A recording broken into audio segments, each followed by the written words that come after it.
ও বৈষম্যের বিরুদ্ধে জনগণের এক বিস্ময়কর জাগরণ। আমরা শুরুতে স্মরণ করছি শহীদ আবু সাইদ, মুগ্ধ, ওয়াসিম, শান্ত ও আলী রায়হান সহ জুলাইয়ের সকল শহীদ, আহত, পঙ্গুত্ব বরণকারী এবং আন্দোলনে অংশগ্রহণকারী জুলাই যোদ্ধাদের, যাদের অসীম সাহস ও সীমাহীন আত্মত্যাগে রচিত হয়েছে মুক্তির নব ইতিহাস। দেশ হয়েছে স্বৈরাচার মুক্ত, জনগণ ফিরে পেয়েছে মুক্ত স্বাধীন পরিবেশ। আমরা শহীদদের শাহাদাতের সর্বোচ্চ মর্যাদা কামনা করছি। আহত ও পঙ্গুত্ব বরণকারীদের আশু সুস্থতার জন্য মহান আল্লাহর দরবারে দোয়া করছি।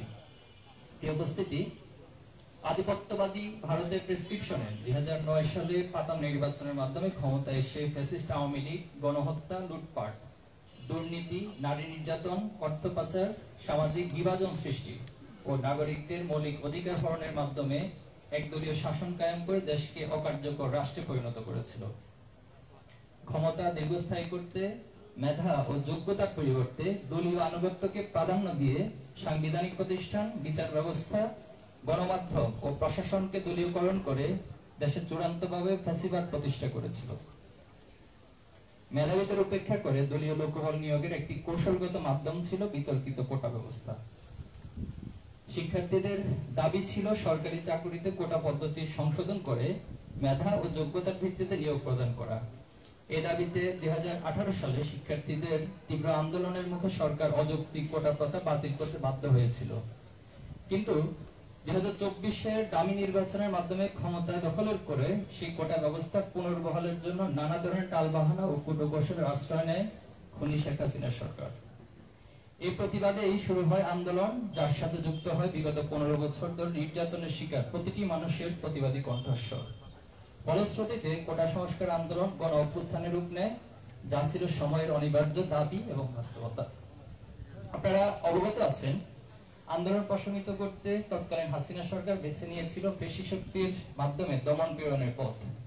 দলীয় ক্যাডার ও রাষ্ট্রীয় সকল বাহিনীকে লেলিয়ে দিয়ে হাজার হাজার তরুণ, যুবক, বৃদ্ধ নারী ও শিশুকে নির্বিচারে হত্যা করেছিল। বাসার ছাদে খেলায় মগ্ন শিশুদেরকে হেলিকপ্টার থেকে গুলি করে হত্যা করা হয়।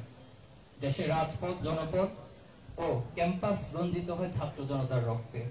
জাতিসংঘের মানবাধিকার কমিশন রিপোর্ট অনুযায়ী 2024 সালের 1 জুলাই থেকে 15 আগস্ট পর্যন্ত 1400 জনেরও বেশি মানুষকে হত্যা করা হয়েছে, যার মধ্যে 12 থেকে 13% ছিল শিশু। শুধু মানুষ হত্যা করে ক্ষান্ত হয়নি, মৃতদেহের সঙ্গেও করা হয়েছে নিষ্ঠুরতম অমানবিক আচরণ।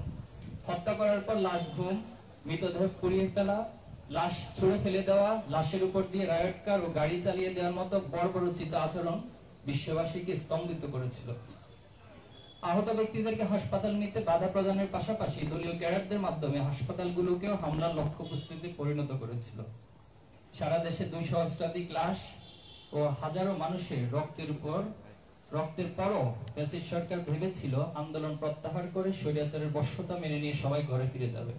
কিন্তু বাংলাদেশের ছাত্র জনতা প্রমাণ করেছিল গুলি করে, হত্যা করে বিপ্লবীদের দমন করা যায় না। জুলাই আন্দোলন কোন একক দলের বা গোষ্ঠীর ছিল না, এটি ছিল ঐক্যবদ্ধ বাংলাদেশের প্রতিচ্ছবি।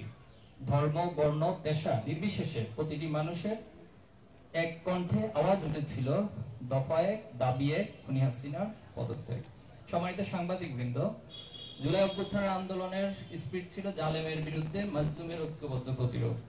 জুলাইয়ের আকাঙ্ক্ষা হচ্ছে হত্যাকারীদের বিচার, শহীদ পরিবার ও আহতদের পুনর্বাসন, গঠনমূলক রাজনৈতিক সংস্কৃতি প্রবর্তন, ক্যাম্পাস সমূহে ছাত্র সংসদ ভিত্তিক ছাত্র রাজনীতি, রাষ্ট্রীয় কাঠামো সংস্কার ও বৈষম্যহীন এক নতুন বাংলাদেশ গঠন, যেখানে নিশ্চিত হবে নাগরিকদের ন্যায্য অধিকার, নির্মূল হবে জুলুমতন্ত্র আর প্রতিষ্ঠিত হবে ন্যায় ও ইনসাফের বাংলাদেশ। আমরা গভীর উদ্বেগের সাথে লক্ষ্য করছি যে 5ই আগস্ট অভ্যুত্থান পরবর্তী বাংলাদেশ পুনর্গঠনের সন্ধিক্ষণে কিছু ব্যক্তি, দল, গোষ্ঠী জুলাইয়ের স্পিরিটকে ক্ষতিগ্রস্ত করার চেষ্টা করছে।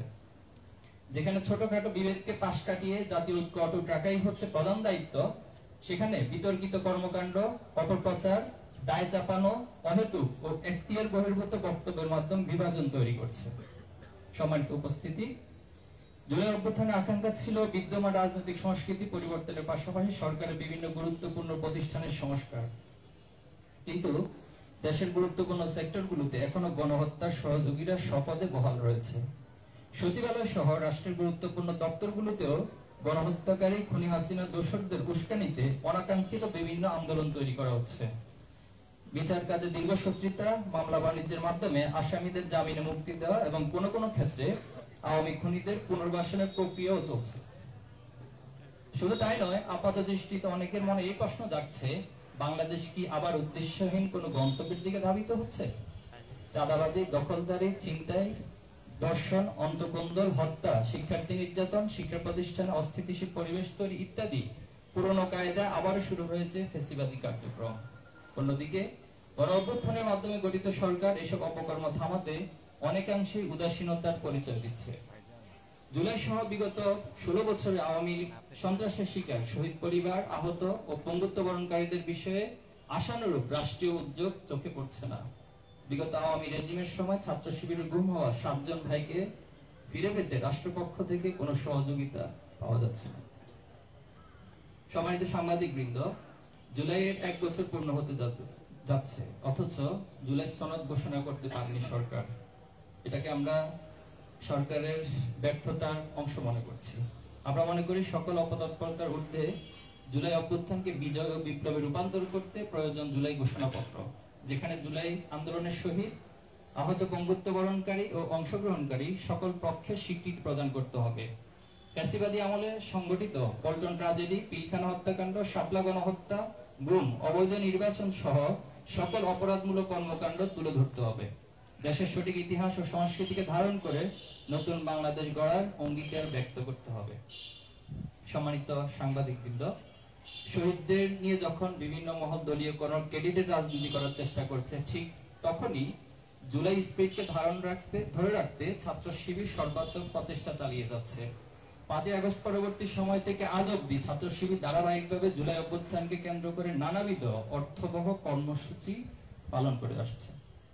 গায়েবানা জানাজা, কবর জিয়ারত, শহীদ পরিবারের খোঁজ খবর, সহযোগিতা, ঈদ ও বিভিন্ন দিবস উপলক্ষে শহীদ পরিবারের সাথে সৌজন্য সাক্ষাৎ, শহীদ পরিবারের সাক্ষাৎ, প্রেমে বন্দী 36শে জুলাই শীর্ষক আলোকচিত্র প্রদর্শনী, গণহত্যা বিচারের দাবিতে সপ্তাহব্যাপী আন্দোলন, জুলাই স্মৃতিলিখন প্রতিযোগিতা সহ ছাত্র শিবির ধারাবাহিকভাবে কর্মসূচি পালন করে যাচ্ছে।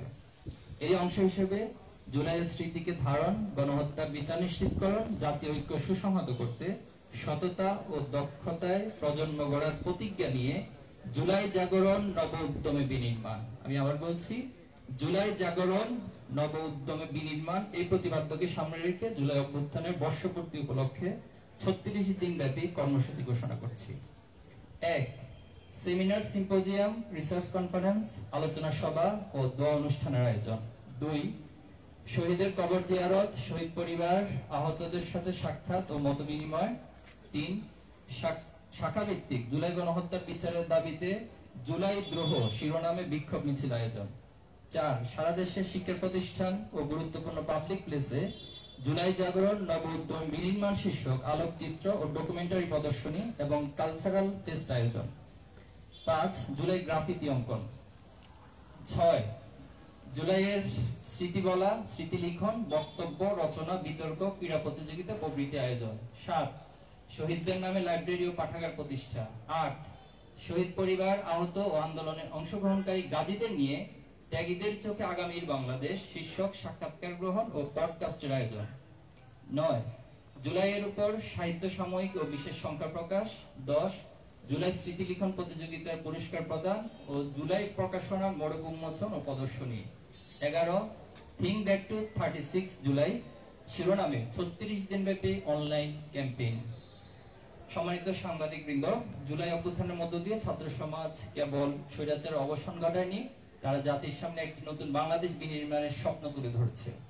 সেই নতুন কাঙ্ক্ষিত বাংলাদেশ গঠনের প্রয়োজন সৎ, দক্ষ এবং দেশপ্রেমিক নেতৃত্ব, যা বাংলাদেশের অন্যতম প্রধান চ্যালেঞ্জ। ছাত্র রাজনীতি হলো প্রত্যাশিত জাতীয় নেতৃত্ব গঠনের গুরুত্বপূর্ণ মাধ্যম। 1947 সাল থেকে শুরু করে আজ অবধি বাংলাদেশের ইতিহাসের অংশ জুড়ে আছে ছাত্র রাজনীতির গুরুত্বপূর্ণ অবদান। দেশ ও জাতি গঠনের জন্য সবার আগে প্রয়োজন শিক্ষা ব্যবস্থা ও ছাত্র রাজনীতির সংস্কার। ছাত্র সংসদ ভিত্তিক ছাত্র রাজনীতির ধারা চালুর মাধ্যমে কেবল সেই সংস্কার অর্থবহ হতে পারে। ছাত্র সংসদ হলো শিক্ষার্থীদের এক বৈধ প্ল্যাটফর্ম, যেখানে তারা ভোট দিয়ে তাদের প্রতিনিধি নির্বাচনের মাধ্যমে ন্যায্য দাবি আদায় করে থাকে। নির্বাচিত প্রতিনিধিও শিক্ষার্থীদের নিকট দায়বদ্ধ থাকে। ফলে শিক্ষাঙ্গনে আধিপত্য বিস্তার ও লেজর ভিত্তিক ছাত্র রাজনীতির সংস্কৃতির অবসান ঘটে এবং মুক্তবাক স্বাধীন বুদ্ধি চর্চার মাধ্যমে ভবিষ্যৎ জাতীয় নেতৃত্ব ছাত্র বান্ধব ছাত্র রাজনীতির বিকাশ লাভ করে। 1990 সালের পর সর্বশেষ 2019 সালে ডাকসু নির্বাচন হলেও বিগত 3 দশকের বেশি সময় ধরে দেশের অধিকাংশ বিশ্ববিদ্যালয় ও কলেজে ছাত্র সংসদ নির্বাচন নিষ্ক্রিয় করে রাখা হয়েছে। এর পিছনে রয়েছে ক্ষমতাসীনদের একচেটি আধিপত্য কায়েমের দুরভিসন্ধি। স্বৈরাচার পতনের পর একটি নতুন রাজনৈতিক বাস্তবতা শিক্ষার্থীদের আকাঙ্ক্ষা বাস্তবায়নে বিশ্ববিদ্যালয়গুলোতে ছাত্র সংসদ নির্বাচন এখন সময়ের দাবি। বর্তমান বিশ্ববিদ্যালয়গুলোতে প্রশাসন ছাত্র সংসদ নির্বাচনের আয়োজন করতে আগ্রহ দেখালেও একটি গোষ্ঠী নির্বাচনকে বানচাল করতে নানা রকম ষড়যন্ত্র করছে। বিভিন্ন ক্যাম্পাসে ককটেল বিস্ফোরণ, ভয়ভীতি প্রদর্শন সহ অস্থিতিশীল পরিস্থিতি তৈরি করতে চেষ্টা করছে। অনেক ক্ষেত্রে বিশ্ববিদ্যালয় প্রশাসনও অদৃশ্য ইশারা নির্বাচন দিতে গড়িমসি করছে, যা অত্যন্ত আশঙ্কাজনক। আমরা স্পষ্ট ভাষায় বলতে চাই, ছাত্র সংসদ নির্বাচন বানচালের চেষ্টা ফ্যাসিবাদী আচরণের বহিঃপ্রকাশ, যা দেশপ্রেমিক সচেতন ছাত্র সমাজ কখনোই মেনে নেবে না। আমরা অতি দ্রুত সকল ক্যাম্পাসে ছাত্র সংসদ নির্বাচনের সুস্পষ্ট রোডম্যাপ ঘোষণা এবং তার আলোকে কার্যকর পদক্ষেপ গ্রহণের জন্য জোর দাবি জানাচ্ছি। সম্মানিত সাংবাদিকবৃন্দ, সম্প্রতি আমরা উদ্বেগের সাথে কিছু বিষয় লক্ষ্য করছি। দর্শনের মতো ঘটনা ইত্যনৈতিক ব্যাপারে পরিণত হয়েছে। 8 বছরের শিশু আছিয়া, গণ অভ্যুত্থানের শহীদ জসিমউদ্দিনের মেয়ে লামিয়া এবং গতকাল এক হিন্দু যুবতী ছাড়াও সারা দেশে বিভিন্ন স্থানে স্কুল কলেজ পড়ুয়া শিক্ষার্থী, পরীক্ষার্থী, গৃহবধূ, গৃহকর্মী সহ অসংখ্য দর্শনের ঘটনা ঘটছে, যার অধিকাংশই ঘটছে বিভিন্ন রাজনৈতিক দলের ছত্রছায়ায়। পাশাপাশি 5ই আগস্ট পরবর্তী বিভিন্ন ক্যাম্পাসে পরিকল্পিতভাবে বিশৃঙ্খলা তৈরির অপচেষ্টা চালানো হচ্ছে। শিক্ষার্থীদের উপর হামলা, আধিপত্য বিস্তার এবং লাশের রাজনীতি ফিরিয়ে আনতে নানা রকম স্লোগান দিয়ে ক্যাম্পাসে বিশৃঙ্খল পরিস্থিতি তৈরি করছে। আমরা অবিলম্বে ক্যাম্পাসে নিরাপত্তা বিধানে কার্যকর ব্যবস্থা গ্রহণের জন্য প্রশাসনের নিকট অনুরোধ জানাচ্ছি। এই উপস্থিতি, আমরা বিশ্বাস করি একটি নতুন বাংলাদেশ বিনির্মাণের প্রয়োজন সততা, দক্ষতা ও দেশপ্রেম। প্রয়োজন এমন একটি প্রজন্ম যারা হবে যোগ্য নেতৃত্বের ধারক ও বাহক, যাদের প্রতিটি পদক্ষেপ প্রতিফলিত হবে মেধা ও নৈতিকতার স্বাক্ষর, থাকবে জবাবদিহিতার অনুভূতি, যারা জুলাইয়ের স্পিরিটকে বুকে ধারণ করে অসীম সাহসিকতার সাথে শত বাধা অতিক্রম করে সমৃদ্ধ বাংলাদেশ গড়ার লক্ষ্যে নব উদ্যমে এগিয়ে যাবে। আমরা এমন একটি বাংলাদেশ চাই যেখানে থাকবে মত প্রকাশের স্বাধীনতা, থাকবে রাজনৈতিক সহনশীলতা, যেখানে থাকবে না ভেদাভেদ ও বৈষম্য, শাসন ব্যবস্থা হবে জনগণের প্রতিনিধিত্বশীল। আমরা শহীদদের স্বপ্নের আলোকে একটি ন্যায়ভিত্তিক সমাজ ব্যবস্থা প্রতিষ্ঠা, ফ্যাসিবাদের বিলোপ, দেশের স্বাধীন ও সার্বভৌমত্ব রক্ষা এবং সকল নাগরিকের জন্য নিরাপদ, মর্যাদাপূর্ণ সম্প্রীতির বাংলাদেশ গড়ে তুলতে চাই। সবাইকে আবারও ঐক্যবদ্ধ হওয়ার আহ্বান জানাচ্ছি। জুলাইয়ের আকাঙ্ক্ষা প্রজন্ম থেকে প্রজন্ম ছড়িয়ে দিতে আমরা বদ্ধপরিকর। আগামীর বাংলাদেশ হবে বৈষম্যহীন, সম্প্রীতির, সবার বাংলাদেশ। 36 দিনব্যাপী এই কর্মসূচি পালনে ছাত্র শিবিরের জনশক্তি, শুভাকাঙ্ক্ষী ছাত্র সমাজ সহ দেশবাসীকে সহযোগিতা করার জন্য আমরা উদাত্ত আহ্বান জানাচ্ছি। আপনাদের সবাইকে উপস্থিত হওয়ার জন্য আন্তরিকভাবে ধন্যবাদ এবং কৃতজ্ঞতা জ্ঞাপন করছি। বাংলাদেশ জিন্দাবাদ, ইসলামী ছাত্র শিবির।